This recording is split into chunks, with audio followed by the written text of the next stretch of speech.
Story 1. The Skin Collector. The first body was found curled in an alley behind a diner that never closed, tucked between rotting trash and the sharp stink of hot grease. At first glance, it wasn't a body at all. It was skin, empty and unbroken, like a costume discarded after Halloween. The medical examiner expected blood, tissue, trauma, but there was none. The skin was fully intact, fingers down to the nails, eyelashes preserved, lips parted in a silent scream. No incision marks, no wounds, nothing inside. It's just a human shell, collapsed into itself. A week later, another turned up in a bus terminal restroom, slumped over a toilet seat like a drunk who never made it out. And then another in a public library, kneeling on the carpet between shelves of forgotten biographies, mouth frozen mid-breath. The headlines called it bizarre. The city called it a serial killer.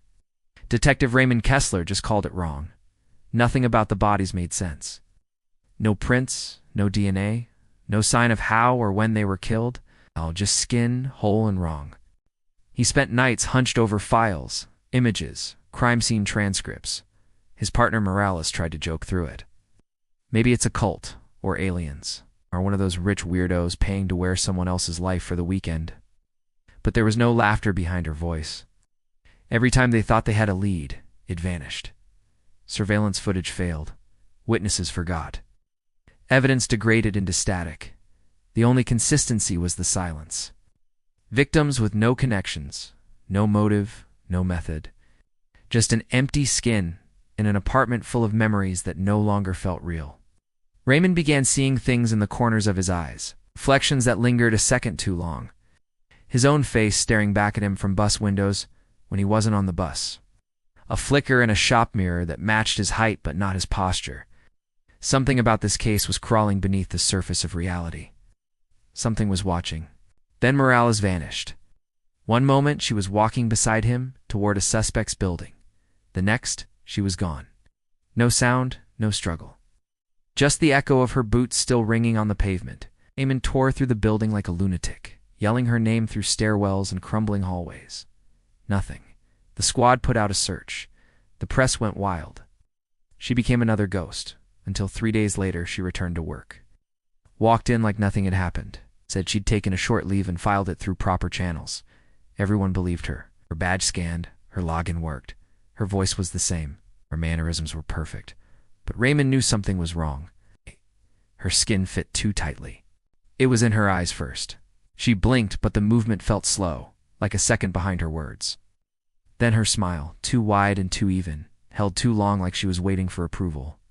She didn't remember inside jokes, didn't flinch at the usual coffee shop smell she always hated, didn't complain about her sore ankle from an old injury. She wasn't faking it. She truly didn't know these things.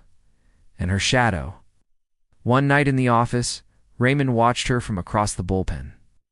As she passed under the flickering ceiling lights, there was nothing beneath her, no shadow on the floor. The moment she turned, it returned, like it had always been there.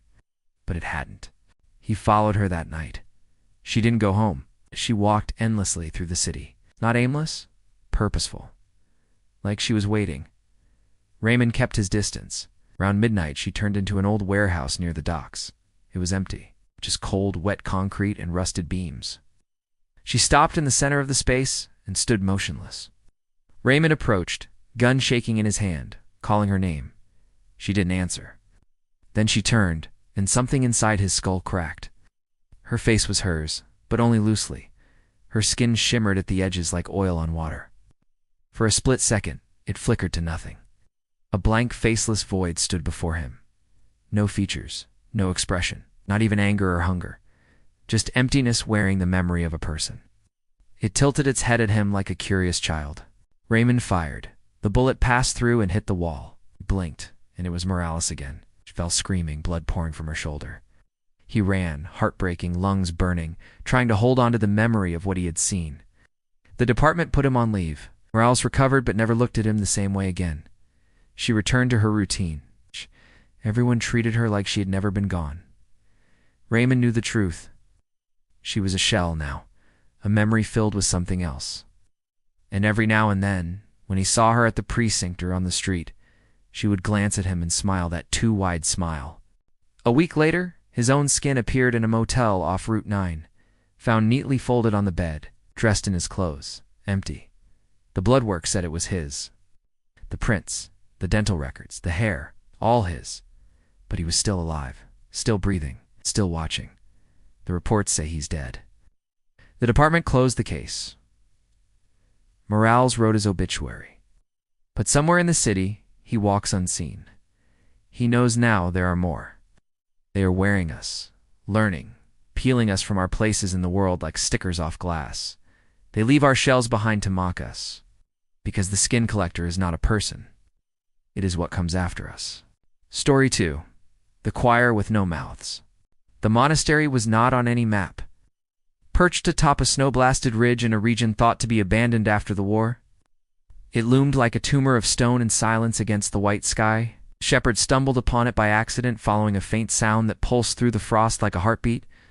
He never spoke again. The report filtered through government channels until it reached a university researcher specializing in religious acoustics and psychological resonance, Dr. Cal Emmerich. He was known for his skepticism. An atheist in priest's clothing, some called him, for how closely he studied sacred traditions only to unravel them.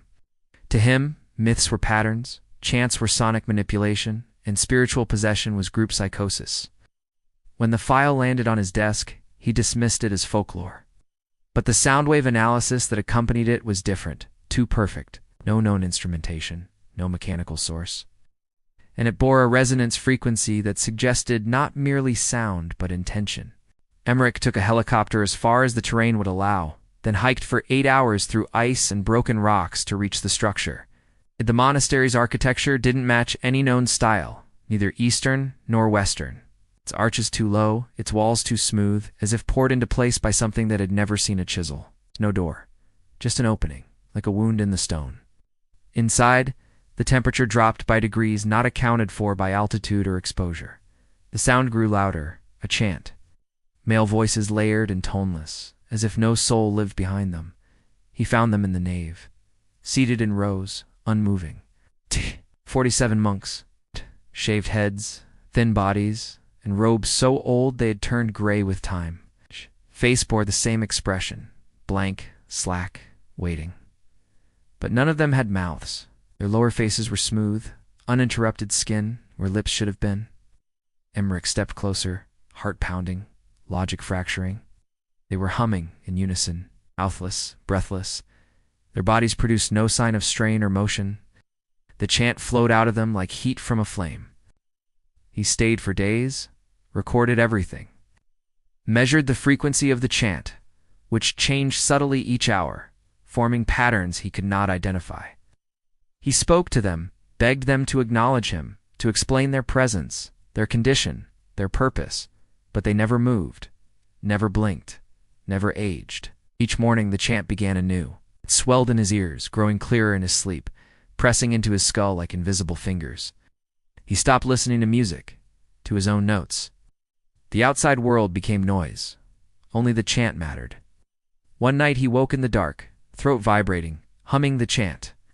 The tune poured from him involuntarily, perfect in pitch and rhythm. He tried to stop, could not.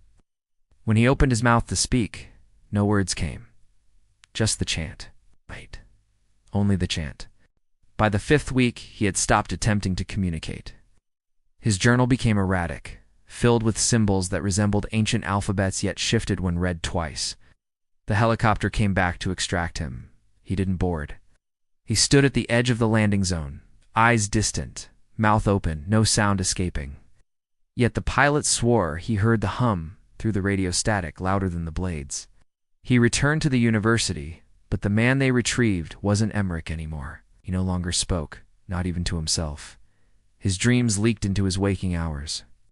His colleagues found him seated in the faculty lounge one morning, head tilted, throat pulsing faintly. He had started humming again, low and slow, as if beneath his skin the monastery had taken root. His mouth was still there, but he never used it. They institutionalized him, but the hum spread. Patients began repeating the rhythm. Nurses caught themselves swaying to a song they could not name. Soon, a small choir formed in the psych ward. 10 patients, then 15, then 23. No direction, no conductor, just the same humming, replicated perfectly. They stopped eating, stopped speaking. Their lips began to seal, skin growing tighter with each passing day. One by one, they became silent. Not mute, erased. Security footage showed them sitting in rows, back straight, heads level, like monks. The university buried the research, declared the site off limits. No one ever spoke of the monastery again, but the hum remains. In hospitals, in prisons, in any place where minds unravel. It slips through cracks in consciousness like gas, igniting in the ears of those who cannot resist. You'll hear it one day, in the silence between breaths, in the flicker of a dream. Once you do, you'll hum it too. Not because you want to, because something inside you remembers it. A chant older than thought, worship not of God but of emptiness. A choir with no mouths, no past, no end. Story 3. Where the light refuses to go. It was a wound in the earth that refused to heal, a stretch of forest along the eastern slope of Mount Rasheen, where light bent around the trees, where no birds sang, and where the ground felt too soft beneath your boots, as if something waited just below the soil. The villagers had names for it, but none they liked to say out loud. They called it the Blind Grove, the Hollow, or simply that place. No one farmed near it. No trails passed through it. Children were told that if they ever entered it, they would walk in sunlight and leave in shadow. All superstition, thought Anders Kepler, a young documentary filmmaker, hungry for something viral, something dark enough to cut through the noise. Local legends were his specialty, and this one felt like gold. No monster, no ghost, just a forest that swallowed light and made people uneasy. It was strange enough to sell, but vague enough to explain away with science. At least that was the plan. He arrived in the village Madatum, when the forest was flush with color and chill settled early into your bones. His gear was state-of-the-art. 4K head cams, thermal scanners, LiDAR mapping tools, and even a shoulder-mounted drone programmed to track his movements. He recorded interviews with locals who stared at him like a man marching willingly into fire. One old woman simply touched his face and said, "You'll see it." He laughed it off. Superstitions had power, but only if you believed them. He didn't. The edge of the forest looked normal enough. Pine trees, birches, moss-covered stone. But the deeper he walked, the more the light thinned. Not gradually, not like dusk or fog. It just stopped. One step, and he was in the day. The next, and it was like midnight. No birds, no wind. Just a thick, unnatural silence that pressed in from all sides. He turned on his headlamp and pressed record. The trees seemed wrong in the footage, taller than they should be. Some split into too many limbs, others perfectly smooth like they had been carved. His drone buzzed quietly above, mapping the area, but the feed kept skipping. At first he thought it was interference. Then he noticed the timestamps. They weren't progressing. They were repeating. Loops of footage showed him walking, turning, pausing, but from different angles. Angles he hadn't filmed. Angles from above, behind, beneath the trees. In one, he watched himself from 20 feet away, standing motionless behind a trunk, though he'd never left his path. He replayed it, then froze. The version of him in the footage turned toward the camera and smiled. Anders tried to mark his trail, but the markers vanished. Trees twisted into new shapes. Paths coiled like snakes. His compass spun wildly. The air tasted like copper and mold. When he tried to leave, the sun didn't return. Hours passed, but the forest stayed dark, as if it operated by a different clock.